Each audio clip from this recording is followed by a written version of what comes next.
Welcome to the deep dive. Today we're tackling something quite personal, really, romance, intimacy, dating, but specifically after 60. Yeah, it's a landscape that's changed a lot, and we've been looking at this fantastic, really raw conversation on Portia Raw and Real. That's the one. With Dr. Gillian Roy, she wrote Third Act Dating, and Joyce McGriff, who's got this very grounded perspective as a retired marketing professor. Exactly. Dr. Roy brings the professional view, but also her own lived experience, which is powerful. And Joyce, well, she's very practical, very no-nonsense. So our mission really is just to pull out the key stuff, the practical advice for anyone navigating this. What are the possibilities? What are the unique challenges? Right. Let's get into it. Okay, so first hurdle, just getting back out there. How did they approach that? Because it can feel daunting, can't it? Totally. And what's interesting is they both took a very proactive approach, just differently. Joyce McGriff, with her marketing brain, she sees online dating almost like market research. Market research, how Yeah. so? Well, she uses it to screen, Hmm. to efficiently find people who meet certain criteria based on what they say, Yep. like a business targeting customers.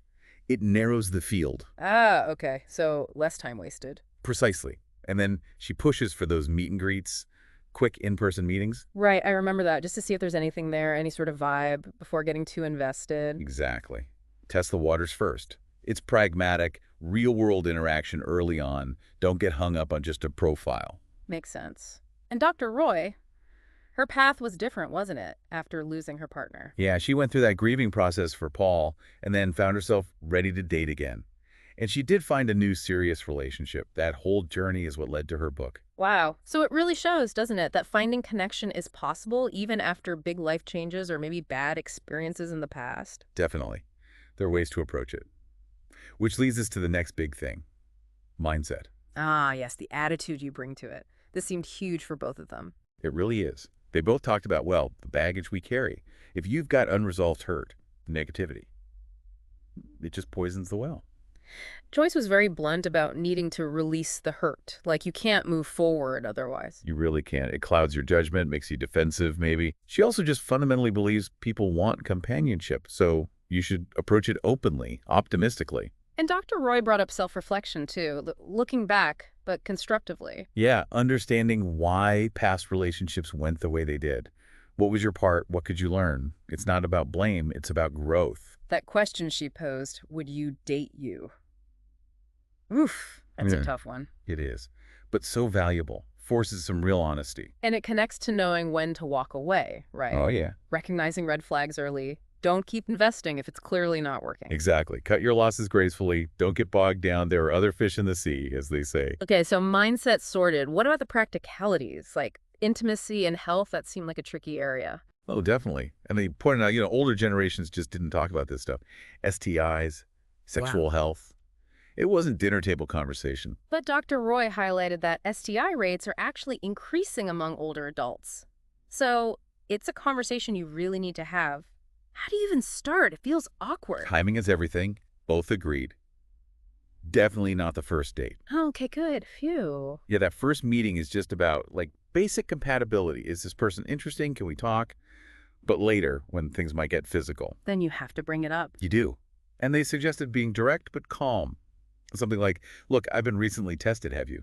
Simple as that. Takes the accusation out of it. Right. And they even floated the idea of testing dates, going together. Wow, really? I- That normalizes it, I suppose. Shows mutual respect. Exactly. It's about shared responsibility. Mm. And look, they also tackled that worry about seeming easy by talking about sex or health. Yeah, that's a real concern for some people. Their point was build the trust first, build that emotional connection. Waiting weeks, maybe months, before becoming sexual isn't about being prudish. It's about valuing the connection and yourself. And it wasn't just STIs, was it? General health came up, too. Oh, yeah. Super important at this stage. People might have ongoing health issues, mobility things, whatever. Honesty up front is key. No surprises later. It builds trust. Okay, so honesty about health. What about honesty about intentions? That was another big one. Yeah, the whole caretaker versus companion thing. Are they looking for someone to share life with or someone to, well, look after them? Joyce had some experience with that, didn't she? Noticing when conversations quickly turned to health problems and limitations. Right. And her strategy was interesting. She'd gently redirect. If someone seemed focused on needing care, she just clearly stated her interest in being active in travel. Setting the expectation, politely but firmly. Exactly. It clarifies things without confrontation. In the long distance thing, too, that felt very practical. Prioritize local. Makes sense. Right. If you want a real in-person relationship, you need, well, in-person interaction. Yeah. Regularly. So have a polite way to say no to people far away. Like, you sound great, but I'm focusing locally. Yeah. Kind but clear, don't get sucked into endless online chats that go nowhere. Which kind of brings us to the nitty-gritty of online communication itself. Ah, the digital dance, yes. Oh. What were the key takeaways there? Well, first, contact. Show interest, but don't sound desperate, you know? And also, know how to send a gentle rejection if you're not interested. Right. And evaluating their messages? Joyce was sharp on this. Very. She looks at, like, actual writing skills, grammar, sentences, as a first filter. Okay, that's interesting. And get this, she sometimes copies bits of messages and pastes them into Google. No way. To check for what? To see if it's like boilerplate text, maybe AI generated or even stolen from somewhere else, looking for authenticity. Wow, that's smart. A bit sobering, but smart in today's world. Definitely. And also, just believing what people say. If their profile says casual relationship, believe them. Don't try to read something else into it. Good point. And responsiveness. Key indicator. If they're not replying or replies are super slow and low effort, that's information.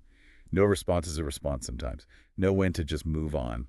Okay, so you navigate all that, the messages, the meet and greets.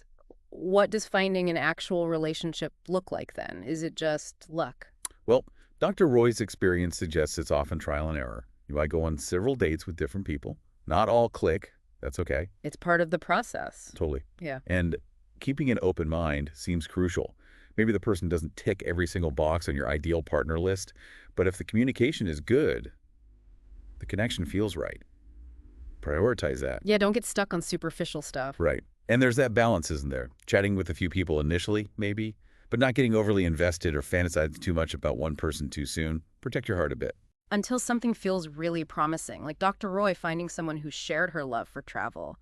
That seems like a great sign. Absolutely. It really shows that finding that fulfilling connection, someone to share things with after 60, it's definitely achievable. Okay, so let's wrap this up. Key takeaways from this deep dive. I mean, mindset feels like number one, that positive, open approach. Definitely. And then clear communication about health, yes, but also intentions, what you're looking for, lifestyle, being direct. And just being discerning, right? Whether it's online profiles or those first meetups, making thoughtful choices saves time, saves heartache. Absolutely. And if you want to dig deeper, Dr. Jillian Roy's book, Third Act Dating, sounds fantastic. And her website is www.3actdating.com. Right. And Joyce mentioned platforms like Our Time, Single Black Seniors, Right. places specifically for this age group. Yeah, could be good resources. So a final thought to leave you with.